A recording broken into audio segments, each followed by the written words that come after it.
অভয় বিন্দিয়ার কাছে একটি চিঠি পাঠায় এবং বিন্দিয়ার কাছে চিঠিটা গেতেই চিঠিটা পরিবর্তন হয়ে যায়।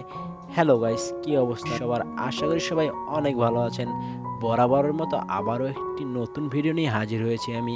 আজকের ভিডিওতে আমরা দেখব বিন্দিয়া সরকার নাটকের 293 নম্বর পর্বের সুন্দর একটি এক্সপ্লেন। তো চলুন কথা না বাড়িয়ে ভিডিও শুরু করি।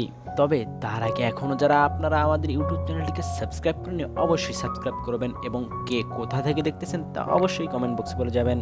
তো চলুন গাইস, 292 পর্বে আমরা দেখতে পারবো অভয় বিন্দিয়াকে বিয়ে করতে যাচ্ছিল এবং আগুনকে সাক্ষী রেখে তার চারপাশ দিয়ে ঘুরছিল।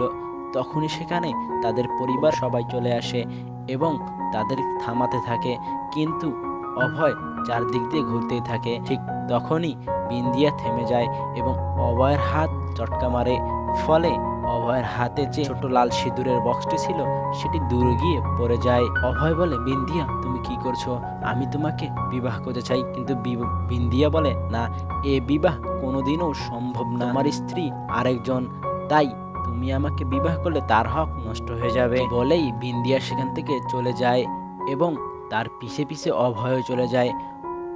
আর এদিকে আমরা অভয়ের মাকে দেখতে পাই, যে বলছিল যে আমরা বেঁচে থাকতে কোনোদিনও বিন্দিয়াকে সত্যি কথাটা জানতে দিব না, না হলে সে অভয়কে বিয়ে করে ফেলবে। একে আমরা দেখতে পাই অভয় বিন্দিয়াকে থামিয়েছে এবং বলতেছে, দেখো তুমি আমাকে বিবাহ করবেই।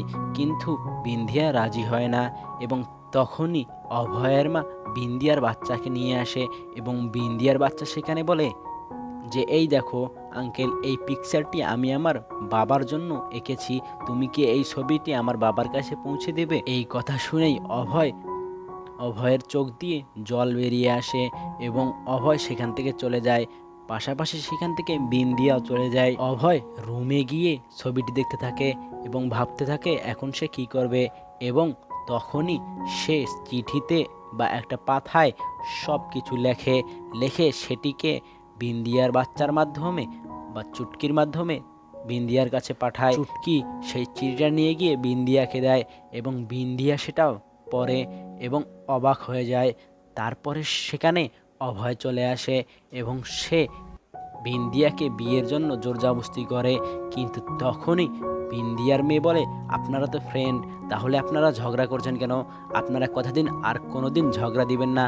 তখনই তারা একে অপরের আঙ্গুলের সাথে আঙ্গুল লাগিয়ে কথা দেয় যে তারা ঝগড়া করবে না।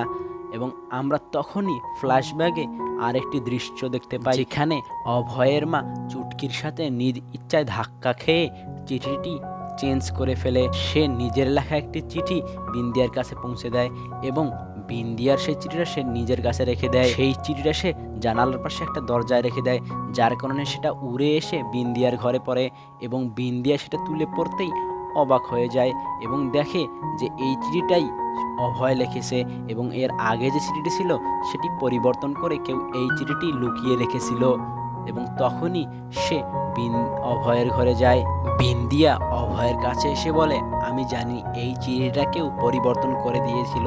তখনই অভয়ও অবাক হয়ে যায় এবং বিন্দিয়া বলে, আমি জানি আপনি এই চিঠিটা কি জন্য লিখেছেন। তখনই অভয় বলে, তুমি কি বিয়ের জন্য রাজি? বিন্দিয়া বলে, না, আমি বিয়ের জন্য রাজি না। এবং এই পর্বটি এখানেই শেষ হয়। সো গাইস, দেখা হচ্ছে পরের কোনো নতুন ভিডিওতে। এতক্ষণ পাশে থাকার জন্য সবাইকে অনেক অনেক ধন্যবাদ এবং ভালো লাগলে অবশ্যই একটি লাইক করবেন এবং সাবস্ক্রাইব করবেন।